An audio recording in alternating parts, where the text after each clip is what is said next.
I wasn't focused at all, so this program gave me a lot of focus. I don't know where I'd be. I wouldn't be here, and I wouldn't have the family that I have. I wouldn't be as successful as I am now. I would like to make sure that there's another generation after us that are able to do this work. It doesn't matter like the circumstances where you come from.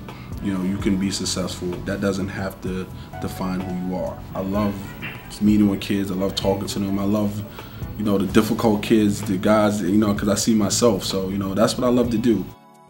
I feel like HCZ is about planting multiple seeds throughout, because we can get lost.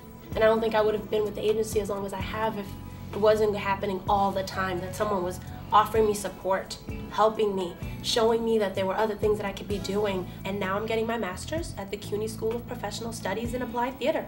I found my passion at HCZ. Just thinking back and the direction I was going in, the things I was learning out there in the street, the things that I was getting ready to do, and this opportunity came along and I was able to have an after-school job, help support my mom, and it gave me a sense of purpose as a young man working for Reedland at the time. It kind of gave me a standard, you know. I didn't have a standard. When I came to Reedland at the time, I was actually 6 months out of being homeless. I could have indeed been a teenage mom. I could have been a dropout of school. This idea that, you know, the young people want to be on the street, that's not what we wanted. We really wanted to be doing something productive, and the Peacemaker program allowed a lot of us to do that. I grew up in Frederick Douglass housing. It was a lot of innocent kids who had to play around in playgrounds full of crack valves and bullet shell casings, and I thought that that shouldn't be an environment for a child to grow up in. I have to look at this as not just clients, but as my family who I've grown up with. I pour a lot of love into what I do, the work I do.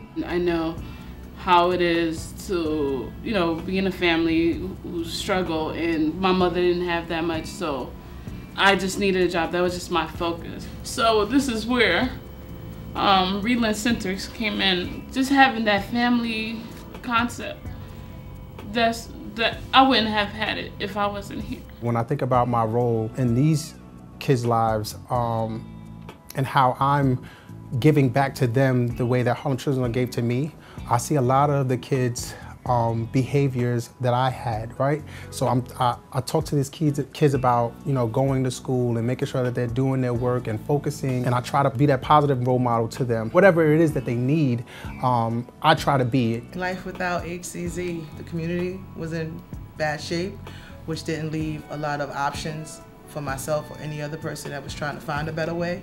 And I think my passion for wanting to help people would not have been as fueled. I wouldn't have had the resources and the support to be able to do what I've done, and the support to do what I hope to continue to do for a long time. In my family, it was always work, get a job, pay the bills, but the academic piece wasn't there. And because of the language barrier, it wasn't something that they could go find out for me. So being in a place that I got pushed every day, every conversation was, you have to finish school, you have to finish school. I would be working, but not, I have my master's right now, and I'm just in a great position. But without Reedland, I don't know if I'll stand before you today. They helped me create a safe haven for me, a place to go, you know, place, people to talk to, people to look up to. Statistics are not true. God put you here for a reason, and you never know who's watching. You may be an influence to someone else.